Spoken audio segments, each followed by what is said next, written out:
In this talk, I'm going to introduce several perspectives on human development and functioning that can help us understand the whole person in all of their individuality, one of the foundational practices of individual psychology.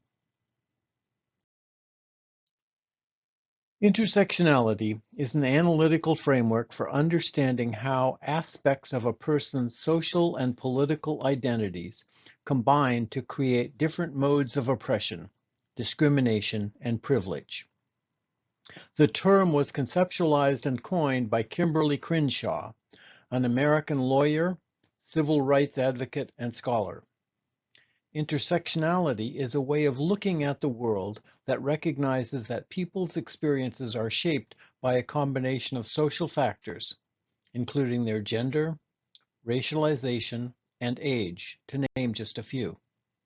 These factors occur within and interact with connected systems and structures of power, such as sexism and racism.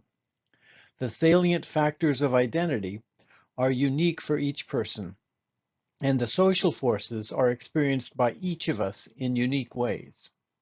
As we strive to understand a person, it is our responsibility to shape our inquiry to reveal their uniqueness. In 2000, Bobby Harrow defined a socialization cycle for the development and maintenance of social oppression and discrimination. He begins by reviewing the characteristics of socialization identified by Bell. She describes the socialization process as pervasive, that is, coming from all sides and all sources, consistent, patterned and predictable, circular and self-supporting, self-perpetuating, with many interdependent parts, and often invisible, that is, unconscious and unnamed.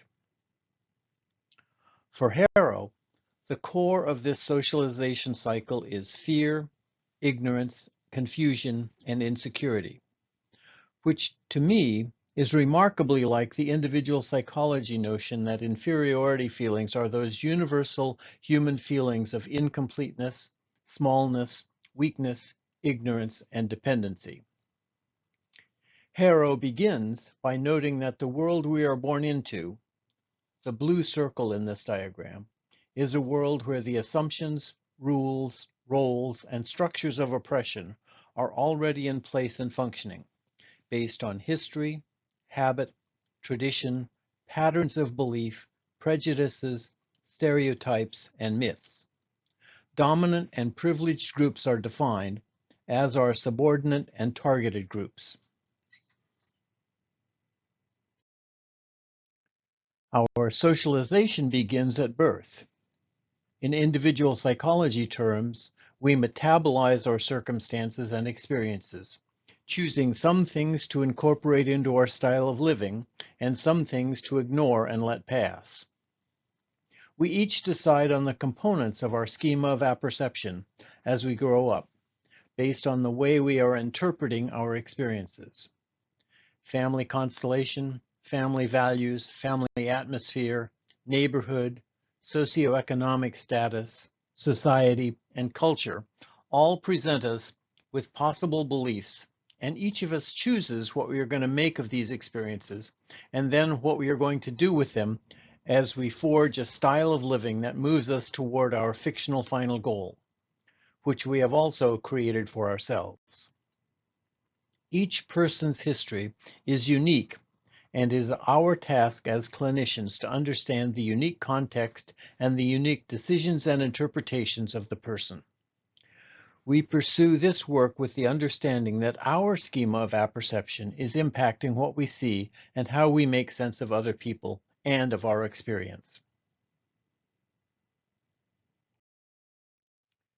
Harrow goes on to describe what he calls enforcements.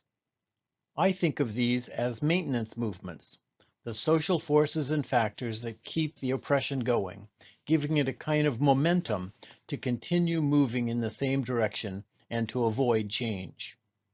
Each of us has a unique style of maintaining our belief system, a bias towards seeing confirmation of our beliefs and of not seeing or reframing what we see so that it fits with our beliefs.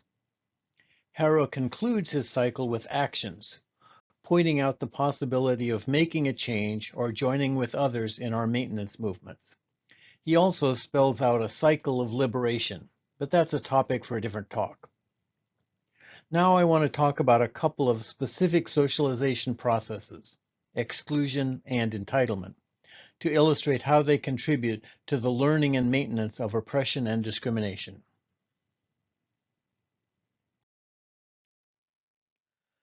Social exclusion is a complex and multidimensional process. It involves the lack or denial of resources, rights, goods and services, and the inability to participate in the normal relationships and activities available to the majority of people in a society, whether in economic, social, cultural, or political arenas.